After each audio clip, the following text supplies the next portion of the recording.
बहुत समय पहले की बात है कि एक जंगल के किनारे पर एक नदी बहती थी। सभी पक्षी और जानवर वहीं से पानी पीते थे। एक दिन बबली मामूल अनुसार वहां पानी पीने आई तो उसने देखा कि एक मधुमक्खी पानी में डूब रही है और साथ साथ मदद के लिए भी पुकार रही है, मगर साथ पानी पीने वाले जानवर और पक्षी उस पर ध्यान नहीं दे रहे थे और किसी ने भी उसकी सहायता नहीं की। अरे कोई तो मुझे बचा लो, मुझे तैरना नहीं आता है, कोई तो मेरी मदद करो। अरे मैं आ रही हूँ। बबली फौरन उड़कर उसके पास पहुंच जाती है और उसको बचा लेती है। बहुत बहुत धन्यवाद दीदी, आज आप ना बचाती तो मैंने तो मर ही जाना था। मैं आपका ये एहसान कभी नहीं भूलूंगी। वैसे आपका नाम क्या है? मेरा नाम बबली है और मैं इसी जंगल में रहती हूँ। यूं ही दिन गुजरते गए कि एक दिन जंगल में एक शिकारी आ गया और उसने पक्षियों का शिकार करना शुरू कर दिया। अबे इतनी बुरी किस्मत है ना कि आज तो एक भी पक्षी हाथ नहीं लग रहा। शिकारी इसी तरह इधर उधर घूमता रहा लेकिन उसे कुछ नजर नहीं आया। लेकिन इसी दौरान उसकी नजर बबली पर पड़ी जो कि एक पेड़ पर बैठी हुई थी। शिकारी ने निशाना बांधा और तीर चलाने ही लगा था कि उसके पांव पर एक मक्खी ने काट लिया और उसका निशाना खता हो गया। चिड़िया ने भी शिकारी को देख लिया था और वो वहां से उड़ गई। बड़ा आया बबली दीदी को मारने वाला, मेरे होते तो तुम नहीं मार सकते मोटे शिकारी। अरे मक्खी दीदी आप? अरे बहुत बहुत धन्यवाद। अगर आज आप ना होती तो इस शिकारी ने तो मुझे मार दिया था। कोई बात नहीं, एक बार आपने मेरी जान बचाई थी, एक बार मैंने आपकी बचा ली। उधर शिकारी मधुमक्खी के डंक के दर्द की वजह से बड़ा चीख रहा था, जबकि वो दोनों उड़कर अपने अपने घर को चली गईं।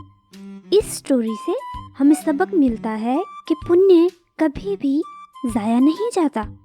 अगर आज आप किसी की सहायता करेंगे तो कल को वो भी आपकी सहायता करेंगे।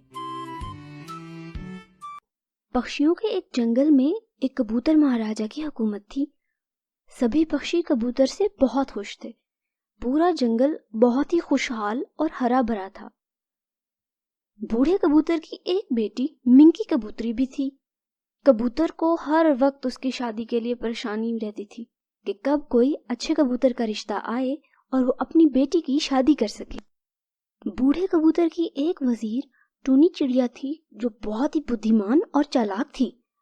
कबूतर ने सोचा कि वो इस समस्या में चिड़िया का मशवरा लेगा। चिड़िया, तुम हमारी बहुत वफादार रही हो। तुम्हारे बड़ों ने भी हमारे शाही खानदान का नमक खाया है। हमेशा हमारी बहुत खिदमत की है तुमने, मगर आज मुझे तुमसे एक सहायता चाहिए। जी बादशाह सलामत, आप हुक्म करें, मैं हर तरह की सहायता के लिए हाजिर हूँ। मैं मिंकी की शादी के लिए बहुत परेशान हूँ कि कोई अच्छा सा कबूतर मिले तो इसकी शादी कर सकूं। आज तक जो भी रिश्ते आए हैं उनको बस मेरी दौलत नजर आती है। मैं चाहता हूँ किसी नेक और साफ दिल कबूतर से अपनी मिंकी की शादी करूं और मेरा ये बोझ कम हो कुछ। अरे बस ये समस्या है बादशाह सलामत। मेरे पास एक योजना है जिससे हम कोई अच्छा और साफ दिल का कबूतर भी ढूंढ सकते हैं। चिड़िया सारी योजना कबूतर बादशाह को बता देती है।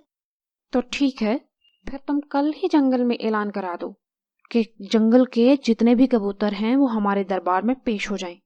फिर ही पता चलेगा ना कि उनमें से नेक दिल कौन सा है। अगले ही दिन चिड़िया पूरे जंगल में ये ऐलान करवा देती है कि सारे कबूतर जो मिंकी शहजादी से शादी करना चाहें वो बादशाह के दरबार में इकट्ठे हो जाएं। उनमें से एक कबूतर की मिंकी शहजादी से शादी हो जाएगी। इस जंगल में बस दो ही कबूतर थे, एक गोलू और एक मोलू। दोनों ही भाई थे लेकिन एक दूसरे से बहुत ज्यादा मुख्तलिफ थे। गोलू बहुत ही चालाक था जबकि मोलू सीधा साधा और भोला भाला था। वाह जी, इससे बढ़िया मौका नहीं मिलेगा तुम्हें गोलू। अगर मैं अपनी चतुर बातों से बादशाह का दिल जीत लूं तो पूरी जिंदगी मुझे कुछ नहीं करना पड़ेगा। बादशाह की सारी दौलत मेरी और अगला बादशाह भी मैं ही बन जाऊंगा। अगले दिन दोनों गोलू और मोलू बादशाह के दरबार में पहुंच जाते हैं। देखो भाई बच्चों, मैं अपनी बेटी की शादी करना चाहता हूँ, लेकिन सवाल ये है कि तुम दोनों में से किससे शादी की जाए मेरी बेटी की। उसके लिए तुम्हें परीक्षा से गुजरना पड़ेगा। जो उसमें सफल रहा उससे मैं अपनी मिंकी शहजादी की शादी कर दूंगा। गोलू जल्दी से बोलता है, जी जी बादशाह सलामत, आप हुक्म करें, हम हर किस्म की परीक्षा के लिए तैयार हैं। मैं साबित करूंगा कि मैं ही मिंकी कबूतरी के लिए सबसे अच्छा कबूतर हूँ। जहां गोलू अपने तेज दिमाग और जुबान से बादशाह के सामने बोली जा रहा था, वहां मोलू बिल्कुल चुपचाप खड़ा था। चिड़िया गोलू और मोलू को कुछ सोने के सिक्के देती है। ये लो सोने के सिक्के, और जो भी शाम से पहले पहले शहजादी मिंकी के लिए हीरों का हार लेकर आएगा ना, मिंकी की उससे शादी कर दी जाएगी। लेकिन शाम से पहले पहुंचना जरूरी है, वरना कोई हार ले भी आया और शाम से पहले ना आया तो उसकी शादी मिंकी से नहीं होगी। गोलू और मोलू दोनों सोने के सिक्के लेकर हार लेने चले जाते हैं। चिड़िया की तरकीब बहुत ही अच्छी थी। उसे पता था कि असली हीरों का हार दूसरे जंगल से मिलता है, जहां से हार लाते लाते शाम हो जाएगी। अब जो भी कबूतर शाम से पहले हार ले आया तो इसका मतलब है कि वो जंगल से नकली हार लेकर आया है, और वो कबूतर मिंकी शहजादी के लिए ठीक नहीं होगा, क्योंकि वो धोखे से शादी करना चाहता होगा। गोलू और मोलू को इस जंगल में बस एक ही ज्वेलरी शॉप का पता था। वो दोनों उड़ते उड़ते चील की ज्वेलरी शॉप पर पहुंच जाते हैं। आ जाओ, शुक्र है सुबह से कोई ग्राहक नहीं आया। हाँ भाई गोलू मोलू, क्या चाहिए तुम दोनों को? तुम दोनों किसके लिए गहने लेने आ गए हो? हमें हीरों का बहुत ही सुंदर और कीमती हार चाहिए, जो मैं शहजादी मिंकी को दे सकूं और मेरी शादी हो सके। हाँ चील, मैनू भी वैसा ही हार दे दो जैसा गोलू ने बोला है। चील को जब पता चलता है कि ये गिफ्ट बादशाह के पास जाना है तो फौरन बोलता है, देखो भाई गोलू, ये हार असली नहीं है। मैं तो बस जंगल में नकली हार ही बेचता हूँ। असली हार तो यहाँ से बहुत दूर उल्लू सोनार की दुकान है, वो बेचता है। तुम्हें उसके पास जाना चाहिए। अरे ये क्या, मैं उस जंगल से हार लेने गया तो वैसे ही बहुत देर हो जाएगी, और अगर शाम तक वापस ना गया ना तो बादशाह सलामत अपनी बेटी से मेरी शादी कभी भी नहीं करवाएंगे। भला फिर मैं अमीर कैसे बन सकूंगा? ऐसा करता हूँ, यही हार ले जाता हूँ। बादशाह सलामत को कैसे पता चलेगा कि ये हार नकली है या असली? जहां गोलू नकली हार ले जाने का सोच रहा था, वहां मोलू दूसरे जंगल से हार लाने का सोच रहा था, क्योंकि वो बादशाह कबूतर को धोखा नहीं देना चाहता था। मैं तो दूसरे जंगल से हार लाऊंगा। भला मैं झूठ क्यों बोलूं? मैं धोखा नहीं दे सकता मिंकी शहजादी को और बादशाह को। ये कहकर गोलू दूसरे जंगल चला जाता है। ये तो बचपन से ही पागल है। खैर अच्छा है, वहां से जल्दी वापस नहीं आएगा तो बादशाह मिंकी की शादी मुझसे कर देंगे। वाह रे गोलू, तेरी बुद्धि। चील, ऐसा करो, मुझे यही नकली हार दे दो, मैं बाकी सब संभाल लूंगा। बस ये हार मुझे दे दो तुम, और जो सोने के सिक्के बच जाएंगे वो मैं रख लूंगा। गोलू नकली हार लेकर चला जाता है, जबकि मोलू तो दिल का बहुत ही अच्छा था। वो बादशाह को धोखा देना ही नहीं चाहता था, इसीलिए वो दूसरे जंगल से हार लेने चला जाता है। गोलू शाम से पहले ही बादशाह के पास पहुंच जाता है।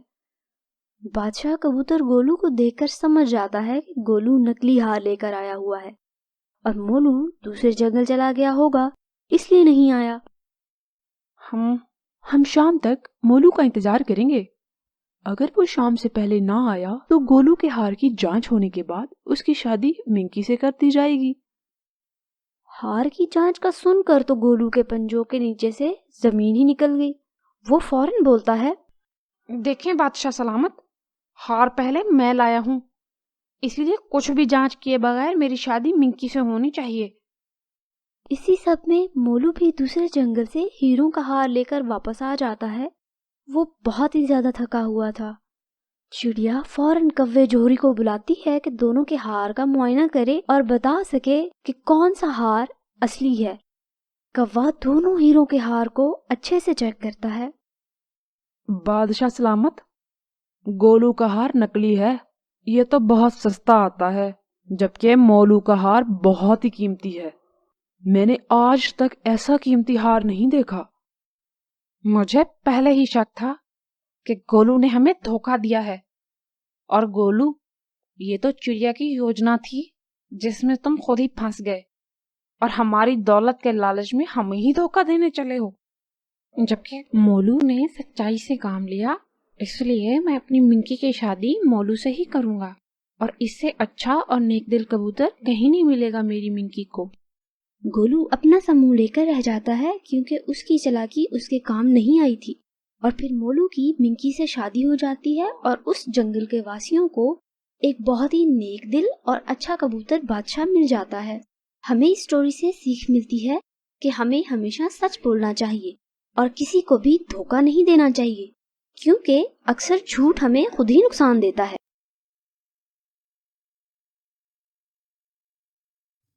आज तो मौसम बहुत ही अच्छा हो गया है। अगर आज पक्षियों का मांस मिल जाए तो मजा ही आ जाएगा। ऐसा करता हूँ कि जाकर जंगल में जाल लगाता हूँ और उसमें दाना भी डाल दूंगा। फिर सारे पक्षी उसमें फंस जाएंगे और मेरे पास काफी सारा मांस बन जाएगा। शिकारी ये कहकर जाल लगाने के लिए घने जंगल की तरफ चला जाता है। उधर सब पक्षी आज घने जंगल में जाकर भोजन ढूंढने की बातें कर रहे थे।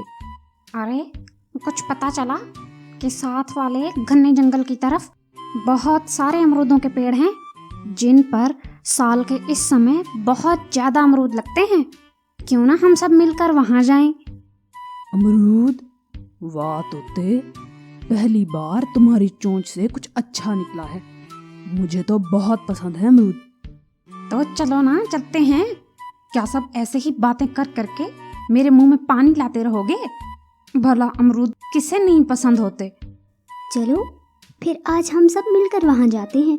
मेरे पास पहले ही कुछ नहीं है खाने को।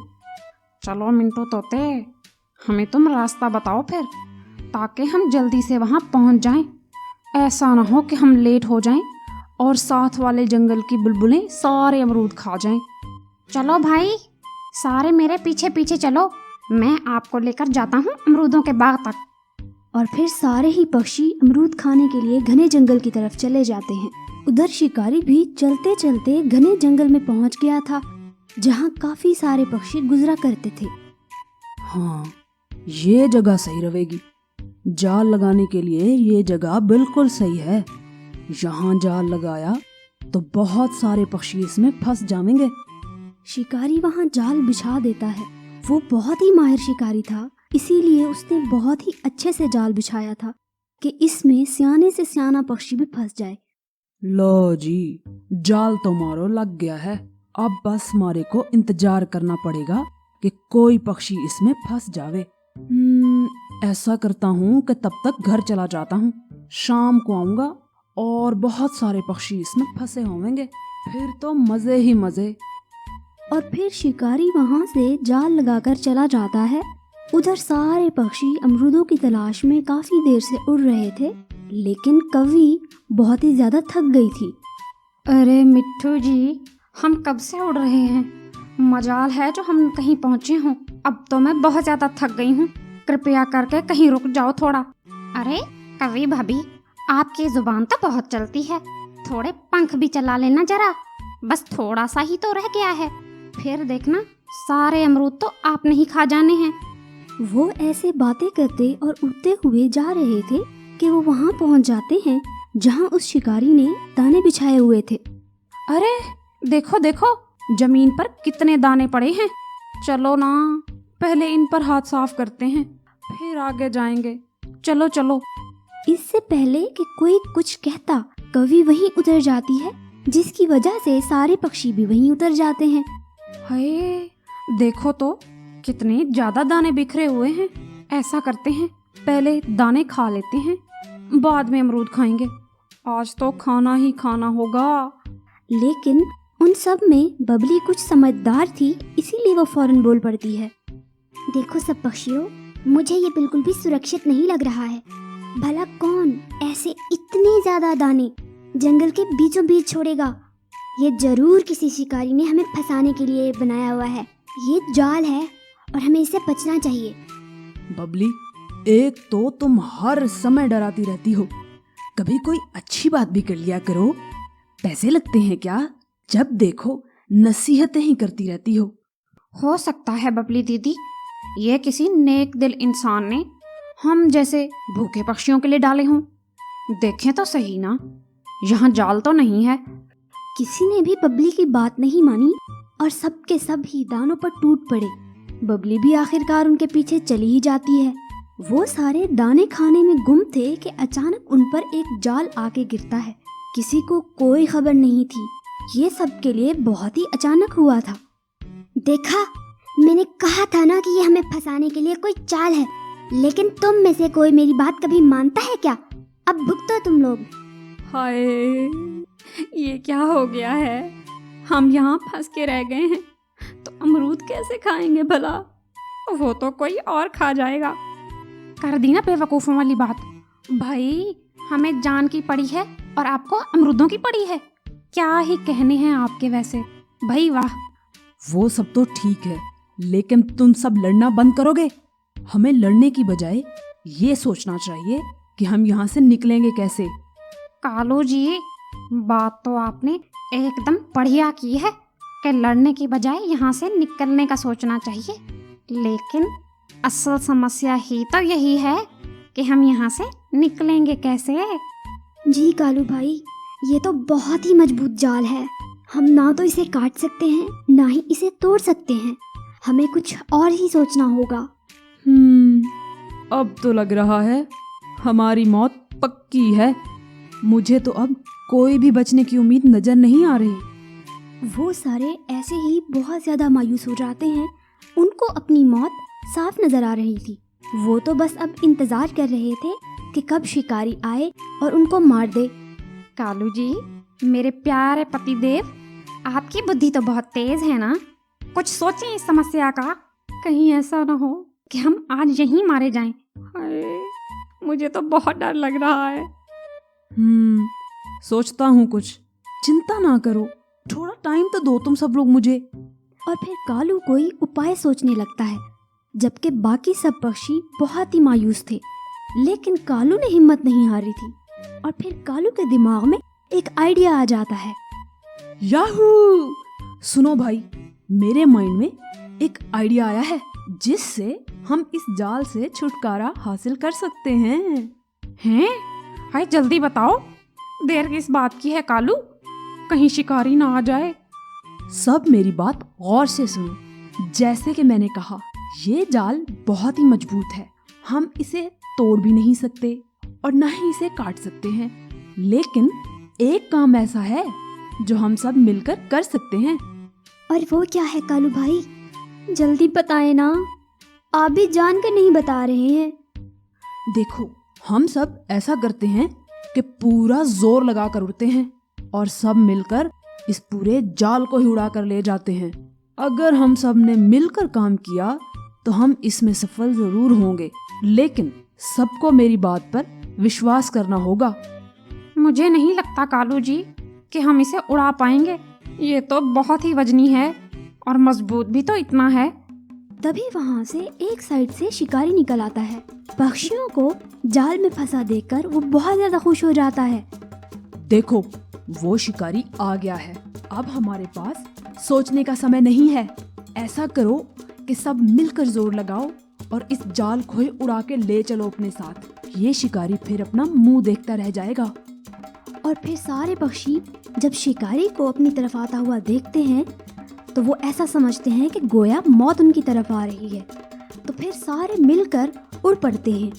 जाल बहुत ज़्यादा भारी था, लेकिन क्योंकि सबने मिलकर जान लगाई थी, इसीलिए वो उसे उड़ाने में कामयाब हो जाते हैं।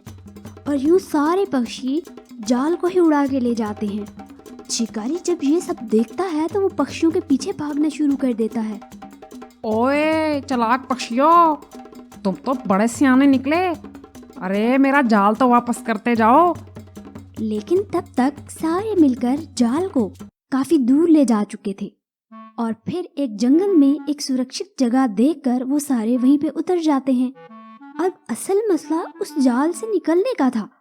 वो जाल जहाँ पर गिरा था वहाँ पास एक बंदर भी बैठा था। अरे बंदर भाई, आप अपने नुकीले दांतों से ये जाल तो काट दें, हम आपको बदले में केले भी देंगे। और फिर उस बंदर ने उस जाल को काट दिया और वो सब लोग आजाद हो गए। और फिर सारे पक्षी कालू का बहुत धन्यवाद करते हैं कि आज उसकी वजह से सब पक्षियों की जान बच गई। अरे अरे, मेरी वजह से थोड़ी हुआ है कुछ, ये तो हम सब ने मिलकर काम किया जिसकी वजह से हम आजाद हुए हैं। इसलिए आप सबका भी बहुत बहुत धन्यवाद। हमें इस स्टोरी से सीख मिलती है कि अगर हम किसी काम को मिलकर करते हैं तो चाहे वो कितना ही कठिन क्यों ना हो, हमें सफलता जरूर मिलती है।